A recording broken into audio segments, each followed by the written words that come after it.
Hello and welcome to EVs and Beyond. Now, if you've been watching the channel, you know we've just got a tow bar on our BYD Atto 3, and we've also added today a personalised number plate. Now, we're time to add some more accessories, and we're here at Airplex in Auckland, and joining me is Simon from Airplex. Now, Simon, thank you for having us here today. Thanks for coming along. Now, today we're going to get some Monsoon Shields put on the car so I don't get wet when there's water on the roof. Yeah. But what else do you guys fit for these Atto 3s? For the Atto 3, we've worked with BYD New Zealand to design a bonnet guard for the bonnet guard protection in conjunction with BYD to manufacture a product that's designed specifically for the New Zealand market. So why would people specifically want something designed and manufactured and developed in New Zealand compared to, they can jump on AliExpress and grab something? There's some quite specific conditions in New Zealand, aren't there? That's right. Yeah, in New Zealand, not only the conditions, but the styling of the product is made for the New Zealand and Australian market primarily, although we do export several places overseas. Climate here is quite harsh. All our product is UV stable. You'll see some other competing products don't stand up to the sun so well. So now we work closely with BYD New Zealand to develop a product that suited them and suited the New Zealand and Australia customer in particular.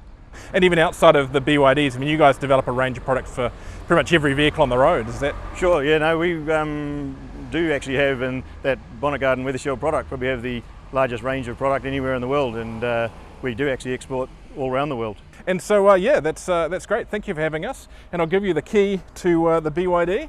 Very good. And we'll show everyone how that process goes with those Monsoon Shields being fitted.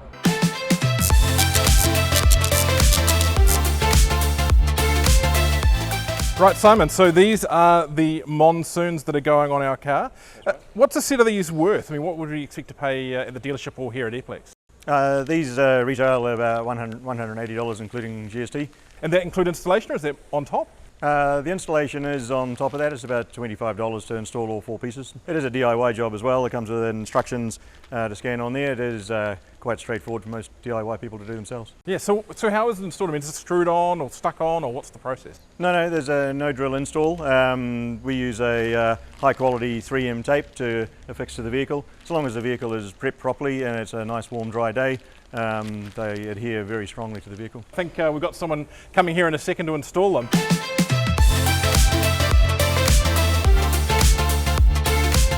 Now, I saw something in the car park on the way in here that I'm kind of interested in. I think you know what I'm talking about. Yes. But I think if I want to have a look around that, I'm gonna have to make a phone call. Yeah, g'day mate. Now, I've seen something in the car park here that I would like to have a look at. I'll only have a little look, I promise. I think that's the go-ahead. Now, my official permission from BYD New Zealand is that this car we're about to see is here for evaluation. I can have a look around it, but they're not giving me any details, and sadly, I can't drive it yet. But introducing to you the first, in New Zealand, BYD Dolphin.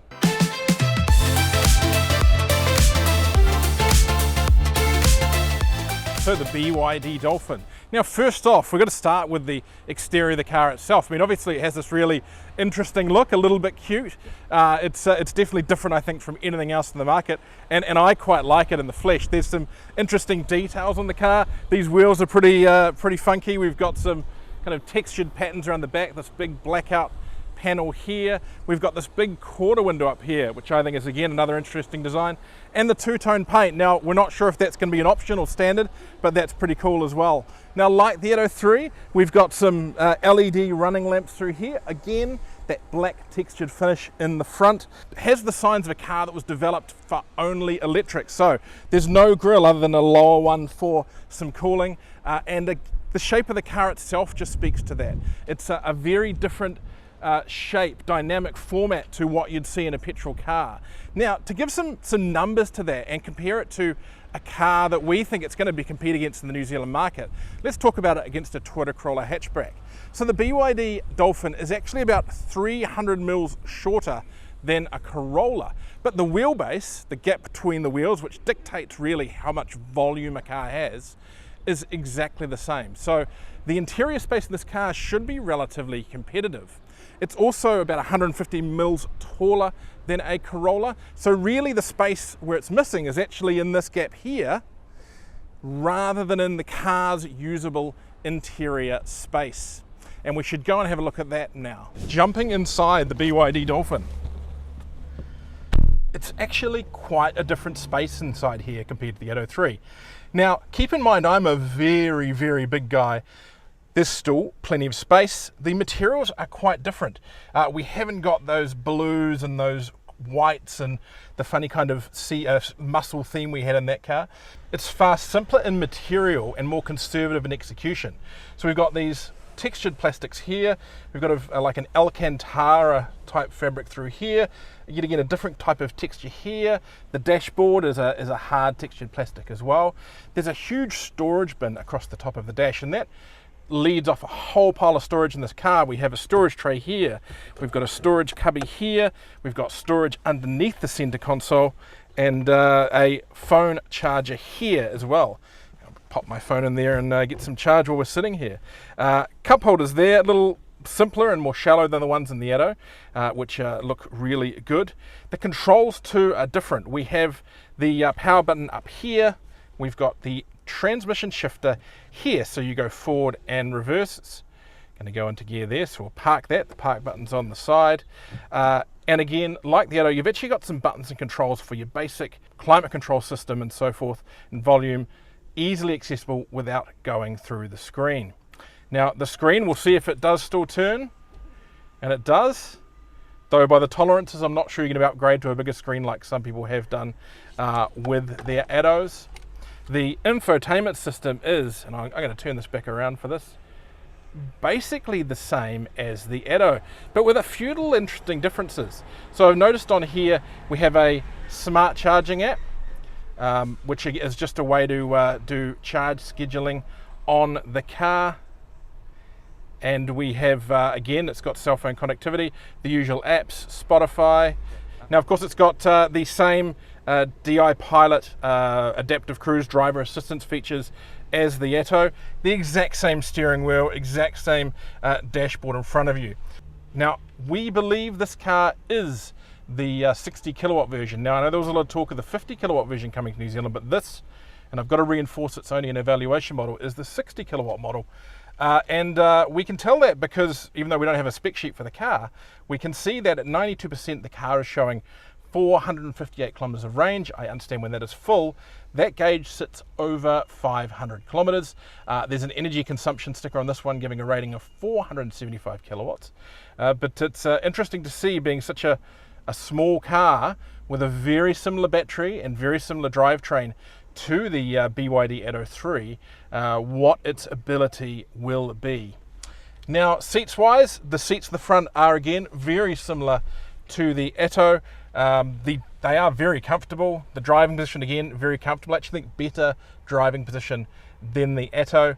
Yeah, it's just an overall lovely place to be. Great to see so much storage. We're missing out on guitar strings. We're missing out on dragon throats or whale bellies. I'm not sure what it is. But I think in the front, this is a really cool car. Now, one thing I would note is that we do actually have the sliding sunroof in this car, and that does bring about a problem I'm going to show when we jump into the back seat. Right, so the back of the BYD Dolphin. Now, like the Atto, we've got a flat floor, and there's actually quite reasonable space back here. We've got an armrest. I wouldn't want to put 3 adults across the back here, but I guess kids you could. You've got tethers for child seats and so forth. Headroom is a little bit of a premium, and I think that's down to this car having the panoramic sunroof. And I wonder whether you might be better off when you order your Dolphin not ticking that if you have tall friends that are going to sit in the back on a regular basis. This is, again, quite comfortable. You've got a single cup holder back here when you've got the armrest up. You've got an extra 2 when it's down. You've got headrest for everyone, which is great. You have the USB-A and the high-powered USB-C port. Multiple pockets in the back of the seat. Yeah, it's not bad for a small car. This is about as comfortable as I would be in most small hatchbacks. Kind of feels to me to be about the same amount of room here for an adult as the back of a late model Toyota Prius. I've been into those a few times lately for Ubers, and very similar space from with 2 people in here as one of those. A little bit narrower, of course, being a small car, but again, that's the joy of having a full BEV platform with that flat floor. Just gives you that extra leg room, extra space to spread out. Now let's look under the front. Will there be a frunk? Won't there be a frunk? No frunk, but we do have the inverter, the electric motor, the usual stuff we see under the bonnet of something like this. It is front wheel drive. Power output is 130 kilowatts and 290 newton meters of torque. So again, very similar to the Atto 3. That's going to make this thing a little bit of a rocket ship because of course, a smaller vehicle, a little more aerodynamic, a little bit lighter, and that's going to be really cool. Now we do have a charging flap here, and like the Atto 3, it does have GSM connectivity and NFC, so you're going to have that app option and that NFC card option for operating the vehicle if you don't want to use the keyless entry. Now, like the Atto, the BYD Dolphin has lots of cameras on board. We all love those in the Atto. So we've got cameras on the wing mirrors. We've got cameras down here on the front of the car. And one up in here, obviously, for the various driver assist functions. If we come around to the back, there's some interesting details there. For those of you that took Build Your Dreams off the back of your Atto 3, you're not going to be able to do that with a Dolphin. It's in here behind this plastic panel with these really cool latticed lights. I'm not sure if that's a Celtic design or if it's supposed to be waves, but it's hidden in there. And I think that rear strip across the back just looks really cool. And of course, it's got individual Dolphin badging down here. Now, unlike the Atto 3, the tailgate isn't electric. You do have to do that yourself, but that's pretty normal for the class. Now the boot is a little on the smaller side for the class at 345 litres, but I still think you're good for a couple of decent sized suitcases in there. It's pretty much what you'd expect for a car of this size. So the BYD Dolphin, that is our first look around this really interesting and I think groundbreaking car for the New Zealand market.